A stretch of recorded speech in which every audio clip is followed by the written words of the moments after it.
ಅಂದು ಕಾರಣವಿಲ್ಲದೆ ಹುಟ್ಟುತ್ತಿದ್ದ ಪ್ರೀತಿಗಳು, ಕಾತರದಿಂದ ಅವರನ್ನು ಎಲ್ಲೆಲ್ಲೂ ಹುಡುಕುತ್ತಿದ್ದ ಕಣ್ಣುಗಳು, ಒಮ್ಮೆ ತಿರುಗಿ ನೋಡಲು ಕಾಯುತ್ತಿದ್ದ ಹೃದಯಗಳು, ತಿರುಗಿ ನೋಡಿದ ತಕ್ಷಣ ಸಣ್ಣ ನಗುವಿಗಾಗಿ ನಿರೀಕ್ಷಿಸುತ್ತಿದ್ದ ಮನಸ್ಸುಗಳು, ಒಂದು ಗುಲಾಬಿ ಕೊಡುವ ಧೈರ್ಯಕ್ಕೆ ವಾರಗಳ ತಯಾರಿಗಳು, ಪುಸ್ತಕದೊಳಗೆ ಮರೆಮಾಚಿದ ಎಷ್ಟೋ ಪ್ರೇಮ ಪತ್ರಗಳು, ನೋಟ್ಬುಕ್ ಕೊನೆಯ ಪುಟದಲ್ಲಿ ಅವರ ಹೆಸರನ್ನು ಬರೆಯುವ ಖುಷಿಗಳು, ಚಾಕ್ಲೇಟ್ ಕೊಡುವ ಧೈರ್ಯವಿಲ್ಲದೆ ಸ್ನೇಹಿತರ ಮೂಲಕ ಕಳುಹಿಸಿದ ದಿನಗಳು, ಭಯದಿಂದ ಮಾಡುತ್ತಿದ್ದ ಪ್ರೇಮ ನಿವೇದನೆಗಳು, ಉತ್ತರ ಸಿಗುವವರೆಗೂ ಹೃದಯದ ದಡಕ್ ದಡಕ್ ಸೌಂಡುಗಳು, ಸಿಕ್ಕಾಗ ಗರಿಬಿಚ್ಚಿ ಕುಣಿಯುತ್ತಿದ್ದ ಎಳೆ ಮನಸ್ಸುಗಳು, ಲ್ಯಾಂಡ್ಲೈನ್ ಕರೆ ಬರೆವರೆಗೂ ಚಡಪಡಿಸುತ್ತಿದ್ದ ಹೃದಯಗಳು.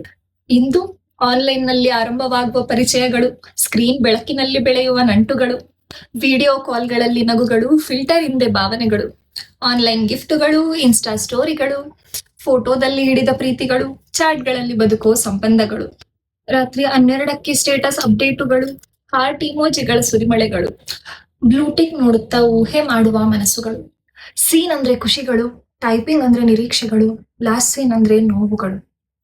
90s ಕಿಡ್ಸ್ ಪ್ರೇಮದಲ್ಲಿ ನಿಸ್ವಾರ್ಥ ಕಾಯುವಿಕೆಗಳು, ಜೆನ್ಜಿ ಕಿಡ್ಸ್ ಪ್ರೇಮದಲ್ಲಿ ತೆರೆದ ಮನಸ್ಸಿನ ಸತ್ಯಗಳು, ಒಮ್ಮೆ ಪತ್ರದಲ್ಲಿ ಬದುಕಿದ ಪ್ರೀತಿಗಳು, ಇಂದು ಮೆಸೇಜ್ ಅಲ್ಲಿ ಉಸಿರಾಡುತ್ತಿರುವ ವಿಪರ್ಯಾಸಗಳು. ಪ್ರೀತಿ ಎಂದರೆ ಡೇಟಾ ಪ್ಯಾಕ್ ಅಲ್ಲ, ಸಿಗ್ನಲ್ ಕಟ್ ಆದರೂ ಮನಸ್ಸಿನಲ್ಲಿ ಉಳಿಯುವ ಸಂಪರ್ಕಗಳು. ಕೊನೆಗೆ ಈ ಪ್ರೀತಿಯ ಮೇಲೆ ನಂಬಿಕೆ ಕಳೆದುಕೊಂಡ ನಾವುಗಳು, ನೀವುಗಳು. ತಪ್ಪದೆ ಮಾಡಿ ನನ್ನ ವಿಡಿಯೋವನ್ನು ಲೈಕುಗಳು, ಕಮೆಂಟುಗಳು, ಶೇರುಗಳು, ನನ್ನ ಅಕೌಂಟ್ ಅನ್ನು ಫಾಲೋಗಳು.